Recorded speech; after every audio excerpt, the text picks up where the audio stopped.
Bismillah, alhamdulillah, wassalatu wassalamu ala rasulillah. Patepang deui dinten ieu dinten Rebo kaping 15 Oktober 2025. Masih dina surat Tahli ayat ke-88. A'udzu billahi minasyaitonir rajim. Bismillahirrahmanirrahim. Allazina arijal majama kafaru anu kafir. Tah anu kafir teh aya kafir zimmi, aya kafir harbi. Azimi mah anu bersama-sama teu ngalarang kana peribadahan perdamai eta mah teu kedah dilawan kan anu ieu mah kafir harbi. Sabab naon make cirina kafir harbi? Wasodu sok ngahalang-halang nyegah ka urang teh ka umat Islam teh kana ibadah ansabilillah tina jalan Allah rek ka masjid dihalangan peperangan jeung sajabana ngarusak ka umat Islam. Nu kieu ku Allah bakal dibere naon jidnahum ditambahan ku kami saur Allah hum ka itu jalma-jalma kafir azaban kana siksa faukul adab di atas siksa. Jadi siksa anu lebih berat eta jeung umat kafir lamun merangan Islam. Bima kanu tina naon perkara anu disababkeun kanu bukti yufsiduna umat kafir ngaruksak di dunia ieu ka umat Islam tah nu kitu bakal diberi azab ku Allah anu leuwih dahsyat sabab yufsiduna ngaruksak. Saterasna wa yauma jeung inget anjeun kabeh dina poean nab'asu dibangkitkeun atawa diutus tiap-tiap nabi fi kulli umatin ka tiap-tiap umat. Contona Nabi Musa syahidan engke bakal jadi saksi ka umatna.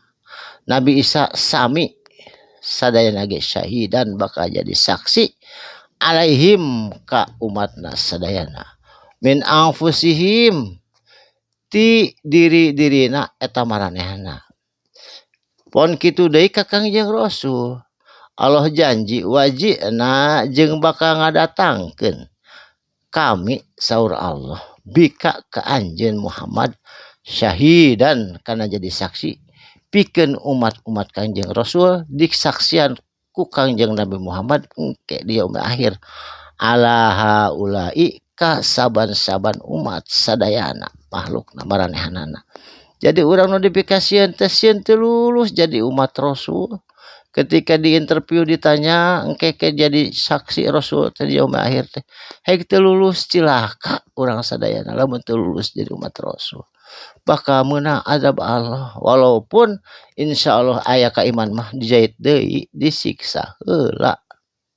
Saterasna tah ku kituna supaya lulus jadi umat Rasul wa nazzalna Allah nurunkeun atawa jeung nurunkeun kami saur Allah alaika ka anjeun Muhammad kitaban nyaeta kitab Al-Qur'an anu jadi aos ieu supaya naon nurunkeun Al-Qur'an teh tibyanan supaya jadi penjelasan anu sampurna likulli syai'in kana saban-saban perkara wahudan jeung jadi hidayah atawa pituduh warahmatan kanya Allah rahmah wa busyra jeung bewara pikabungaheun lil muslimina pikeun jama-jama anu Islam anu muslim anu berserah diri. Jadi diturunkan ke Al-Qur'an teh tibyanan wahudan warahman wa busyra lil muslimin eta maksudna supaya urang kengeng rahmat kengeng penjelasan kengeng hidayah jeung kengeng kabar gembira pikeun jama-jama anu muslim. Saterasna innallaha sanyana ari Gusti Allah ya'muru marentahkeun itu Gusti Allah bil adli kana berbuat adil. Adil ka saha? Ka diri sorangan, ka pamajikan, ka anak, ka kolot, ka orang tua, ka makhluk Allah nu sajena tatangkalan sasatoan sadayana termasuk ka Allah kedah adil sabab eta sembaheun urang sadayana. Salian teh adil teh kudu naon menempatkan sesuatu pada tempatna. Wal ihsani jeung kudu berbuat ihsan, berbuat gawe hade. Eta mah leuwih luas tibatan adil ihsan mah. Akhlak baik, akhlak mulia ka sasama, ka sasatoan, ka tatangkalan. Ihsan rek aya katingali jelema rek teu katingali tetep Allah maningalikeun ihsan. Teras naon deui anu diparentahkeun ku Allah teh wa ita idil kurba jeung ngadatangan mere bantuan dil kurba ka kaum kerabat, baik itu bantuan secara moral atau spiritual atau nasihat atau harta nu keur kasusahan didatangan dibantuan eta perintah Allah. Seterusna wayan hajeng nyaram Allah nyegah anil fahsya tina perbuatan fahsya. Fahsya teh naon? Keji tapi menyangkut jeung seksual. Contohna zina, homoseks, lesbian jeung sabana eta fahsya. Pemerkosaan, wa mungkar jeung tina pamungkaran ai mungkar mah sanes fahsya. Mungkar mah sesuatu licik, nyokot harta batur, korupsi, ngagarong, ngarampok jeung sajabana, bermain-main jeung hukum pikeun nyokot harta benda batur. Wal bagi jeung naon nu dicaram teh wal bagi lacut berbuat dosa ka sesama jeung ka Allah. Tah ku kituna ya'idukum Allah mere pelajaran ka anjeun kabeh. Mampatahan ka anjeun kabeh la'allakum supaya anjeun kabeh tadkuruna.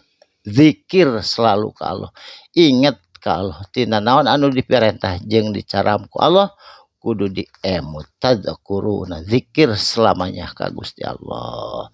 Barakallahu li wa lakum sakalimah dua kalimah mugi aya manfaatna. Sadaqallahul adzim. Wassalamualaikum warahmatullahi wabarakatuh.